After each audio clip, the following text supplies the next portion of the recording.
Hey y'all, what's up? My name is Shelby and welcome to Seeds to Garden.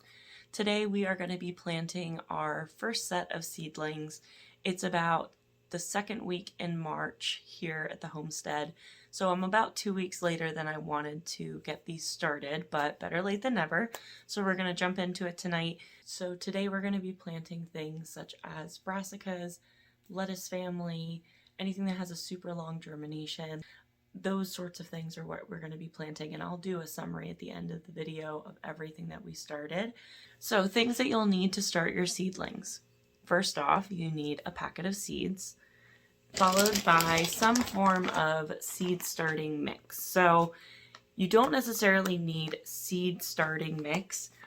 What you are looking for, however, is a very loose leaf dirt that does not require you to add too many nutrients to it, as well as you don't want anything that's going to be super heavy and compact. So you want to stay away from things like garden soil or pulling any kind of dirt directly out of your backyard, because that's going to be a lot more compact and it's not going to allow your seedlings to really grow and expand the way that they need to. So there are pros and cons to all the approaches. We have done a little bit of everything here at the homestead. We did do a year of using seed starting mix, but what we found was that this soil specifically doesn't have any added benefit of a nutrient. So once your seeds begin to sprout and germinate, you actually need to start feeding them because there isn't any added nutrients in this type of soil. So it's essentially a potting mix, but without all the added nutrients. So this past year, we decided that we were going to do a 50-50 split between the potting mix and the seed starter. And that's just to make sure that we still have a very good aerated soil, but we don't need to add all of that extra nutrients throughout our feedings for these seedlings to continue to grow past their initial germination point. So once you have your seeds and your soil, you'll also need something to put them in. So anytime that I go to a nursery or buy plants, you can also just buy these unused at the grocery store, at Walmart, Lowe's, your local nursery. But you need some kind of container to put your seedlings in. You want to make sure that you give them an initial wash, soap and water, let them dry completely. And then every year you are supposed to be cleaning out all of your seeds containers to make sure you're not spreading any kind of diseases or infections, funguses, molds. But I will tell you that I personally don't usually do that unless I have a container that looks like it needs to be washed. For the most part, we really don't have a lot of issue with bugs or diseases. If I had a year like that, I would make sure that I would be washing those containers. But really, it's just the initial that you want to kind of get off any of that chemical or residual substances from the production of these containers. Or if you do get them from like a greenhouse and you're repurposing them, another good reason to wash them, because you're not sure what plants were in them previously, and if they had any diseases you don't want to contract into your garden. So let's talk about containers a little bit. There are different sizes of containers. So you have little, you have medium size, you can have round, you can have square, rectangle. It really doesn't matter what your vessel is. What you want to consider is how many times do you want to have to up-pot your plants, how long are they going to be in these pots, and make sure ultimately that your plants have space to grow, not become root bound, but also don't have too much soil that they're never going to grow into. So I try and be mindful of what I plant in what containers. So these larger containers usually end up with some kind of tomato or a really big pepper plant or something of that nature. Things like celery that take a while to start really becoming sustainable, or even like lettuces, those I'll usually start in the smaller containers. Herbs, because I don't usually have to up pot them, and if I do, I only have to up pot them once, and maybe to like a medium-sized container. So just keep that in mind, that whatever container you start them in, you may end up having to up pot them. So for seeds that don't take very long to germinate, I would probably not want to up pot them, so I would just plant them right away in a larger container. Once you have your seeds, your dirt, and your containers, you now need somewhere to put those seeds to germinate, have enough light and heat to be able to thrive and really start that initial germination. And that brings me to our plant stand. So this is our plant stand. It is a 4-shelf, and we use shop lights for our grow lights. Yes, that is not the ideal. You should probably get actual grow lights. They usually have an added heat source that helps the seeds germinate. They have better light sourcing, and your plants may not be as leggy or reaching for light as maybe a shop light. However, if you're trying to save $1 and you want to just be able to have a decent space that still promotes growth without breaking the bank, shop lights work perfectly fine. This is our 4th year using them. Yes, our plants do start to get a little leggy, but I do transplant them often. We're constantly turning the trays and rotating them. And we also adjust the lights up and down to keep them as close to the plants as possible so that they're not trying to reach for the lighting. So as long as you have a little bit of extra time and devotion, shop lights work just fine. Just make sure it's a good LED strong watt bulb. So you don't actually have to turn the lights on until they sprout. I would make sure that it is warm enough. Seeds usually tend to want to germinate anywhere between 70 and 80 degrees. Check your seed packets because they are a little different depending on what type of seed they are, but the added heat element will only increase the rate at which your seeds germinate. So one last thing I want to talk to you guys about with seed starting is being able to put them in some kind of a tray that you're able to bottom water your plants. And the reason why this is important is because when you have little seedlings in your containers, if you pour water over the top of your seedlings, you're actually having the possibility of dislodging those seeds from your soil. So the concern with that is that you're dousing them and you're going to make a hole in the soil, and you can dislodge that seed, and then it'll either come out of the pot or it won't be covered fully. It'll get cold. It may not sprout. So I personally like to bottom water my plants. So if you just put a little bit of water in the bottom of this tray, these containers will just soak up that water, and it will only soak up as much as it needs.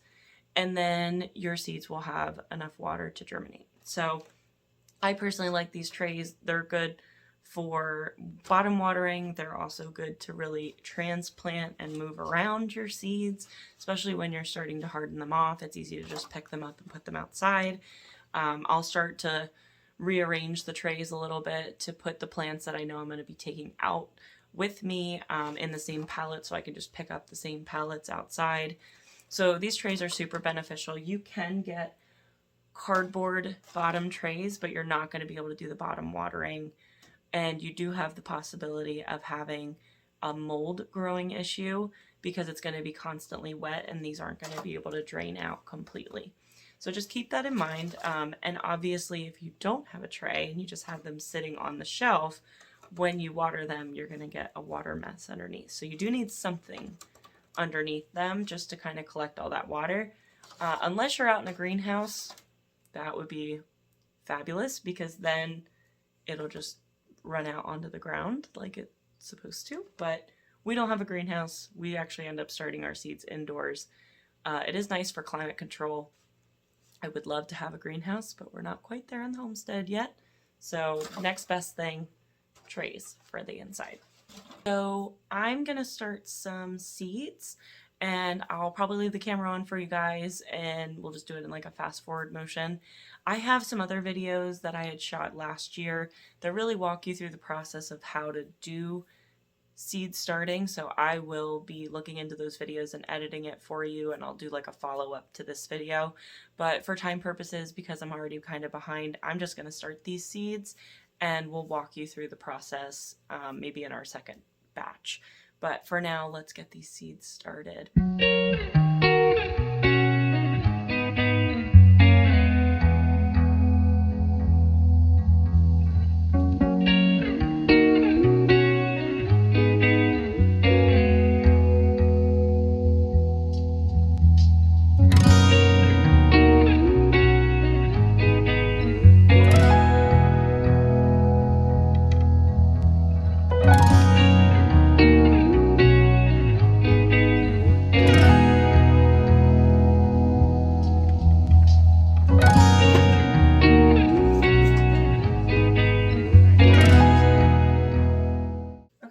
just going to add some water to it to kind of give it like a little bit of a wetter consistency.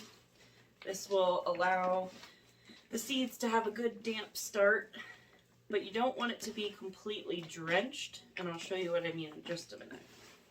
Okay, so I think I have the soil kind of at the point where it's just wet enough that if you squeeze it enough, you can get a little bit of liquid out of it, but you don't want to be able to have it sopping wet. So this is perfect. So now we can start planting. So what we're going to do, we're going to grab some containers, we're going to fill them with dirt, put them in some trays. You have to have an idea of obviously how many plants you want to plant. I would always recommend having 1 or 2 extra from what you actually want. If you have older seeds, make sure that you're doing a little more than that. It's all based off of how much do you really think that they're going to germinate. So if I have older seeds, I might germinate maybe double of what I normally would. If it's brand new seeds, I should really be able to plant exactly what I want, and most of them, if not all of them, come up. So let's get these containers filled with dirt. So one more thing that I forgot to mention is you'll probably want something that you can mark your containers with. That way you know exactly what seeds you planted where. Ask me how I know. Last year I mislabeled some of my plants and I wasn't sure which ones were broccoli and which ones were Brussels sprouts. And if you don't know anything about broccoli and Brussels sprouts, they look very similar. So take it from me, definitely mark all of your seeds. So some of the plants that I'm going to be starting, I have celery, artichokes, some kale, some lettuce, some spinach. I've got a whole container of herbs that I'll be starting. We have some broccoli, Brussels sprouts, cabbage, cauliflower. So that's what we're going to be planting today. It's pretty much the majority of what we're going to be planting. Things that we're waiting on would be root vegetables. They're going to go out directly into the garden. Squash, cucumbers, pole beans, melons. Those things don't usually take as long and they wait longer to go out. So those will be started in a little while. I also have a little container here just so I don't make a mess of my dirt when I go to fill these. So I'm just going to spill some of this dirt in here with this container, and then we will mark them all and start planting.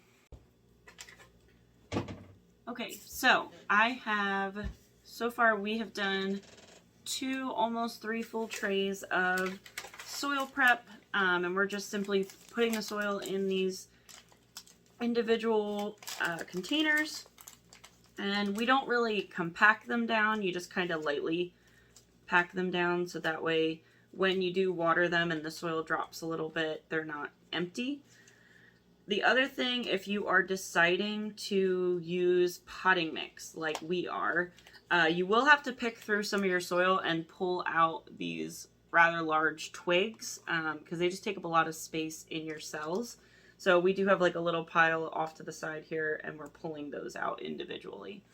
So once you have all of your seed vessels together and you've decided what seeds you're going to be planting, and we've made all of our labels, now you just want to go based off of the seed packets recommendations for seed depth, and you'll place 2-ish seeds in each spot. Again, if it kind of depends on how new your seeds are. So if you have newer seeds and the germination is 80% or better, you may be able to get away with 1 seed per cell and have good success, and whatever doesn't come up, you might just have to replant.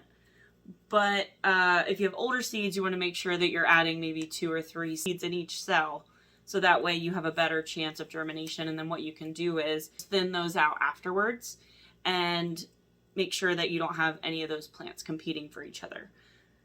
So now we're going to pick out some seeds and we're going to plant those and label everything, and that will get us started here.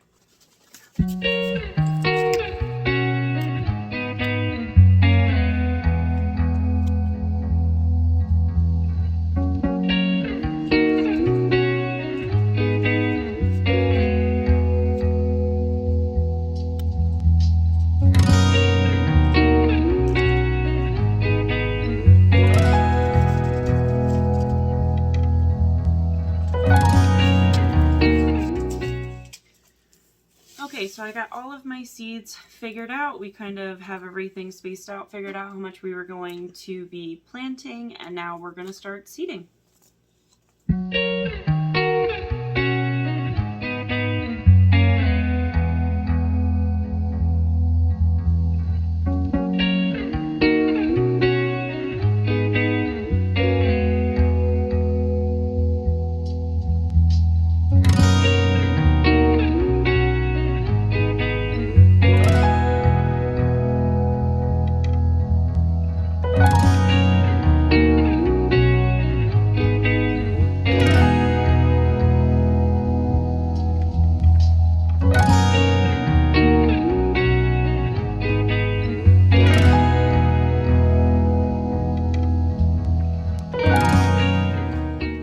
Okay, so we got all of our lettuces completely planted, and I also have my celery and spinach planted, so this is just a flat of lettuce. We've also got a pallet of brassicas, including cabbage, broccoli, and Brussels sprouts, as well as we're working on the cauliflower right now. And so the next thing that I'm going to be planting, I'm going to be planting an artichoke and some herbs. And I think I will just come back to you when we're all done with that. All right, y'all, so we finished planting everything today. We were able to get all of the brassicas started, all of the herbs started, as well as a few stragglers here and there. We did plant an artichoke and some celery and that sort of thing. But this is a great start. So I'll just tell you a little bit of what we have here. So we have some two different types of broccoli. We have broccoli wall thumbs as well as baby artwork broccoli, which are like broccolini. And then we have Catskill Brussels sprouts. We have flat Dutch and red acre cabbage.